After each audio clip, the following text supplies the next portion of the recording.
الصلاة خير من النوم۔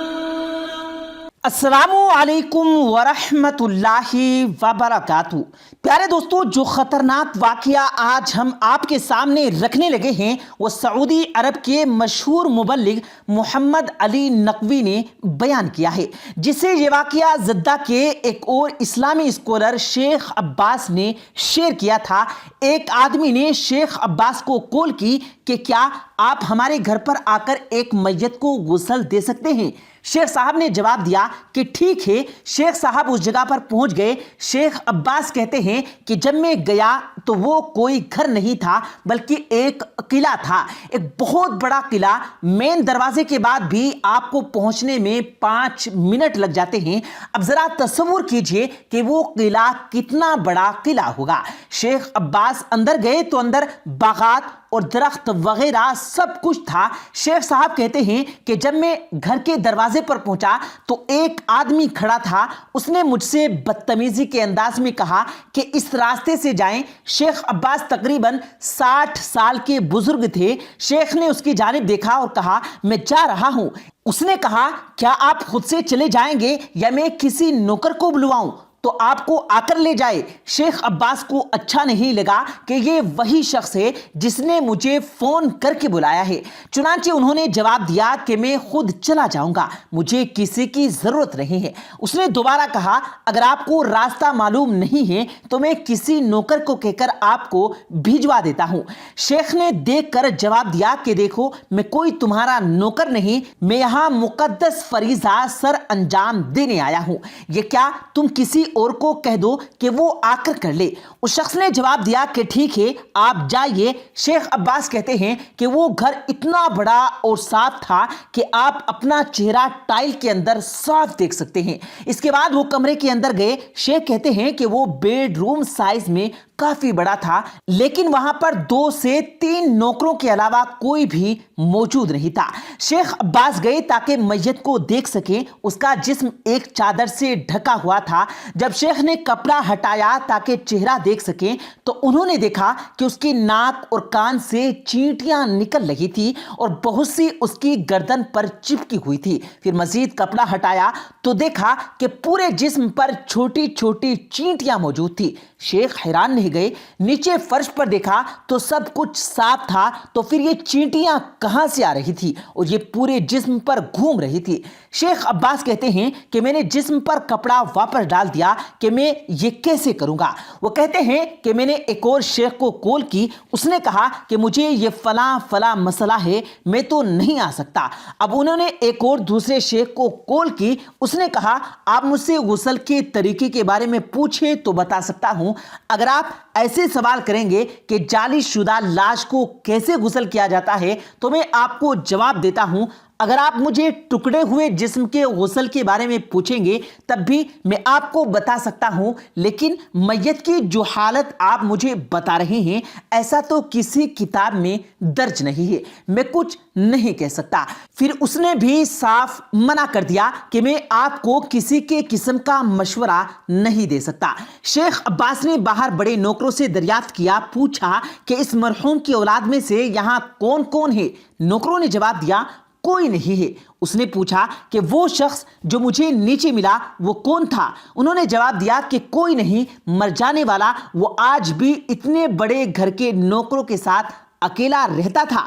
شیخ عباس کہتے ہیں کہ اس کے بعد میں اس کمرے کے باہر گیا، مجھے اللہ کی جانب سے خیال آ رہے تھے ورنہ میں نہیں جانتا تھا کہ کیا کروں۔ واش روم میں موجود ٹب کو میں نے پانی سے بھر دیا، پھر میت کو نوکروں کی مدد سے اٹھایا اور اسے اسٹم کے اندر رکھ دیا کہ بعد میں اس کے جسم پر موجود چونٹیاں باہر کی اوپر دوڑنے لگی۔ شیخ عباس نے یہ عمل کئی دفعہ دہرایا تاکہ جسم میں تمام تر چینٹیاں صاف ہو جائیں۔ پھر انہوں نے میت کے جسم کا مسح کیا تو ساری چینٹیاں چلی گئی، لیکن وہ ابھی تک حیران تھے کہ اس قدر صاف ستھرے گھر میں جسم کے اوپر اتنی ساری چینٹیاں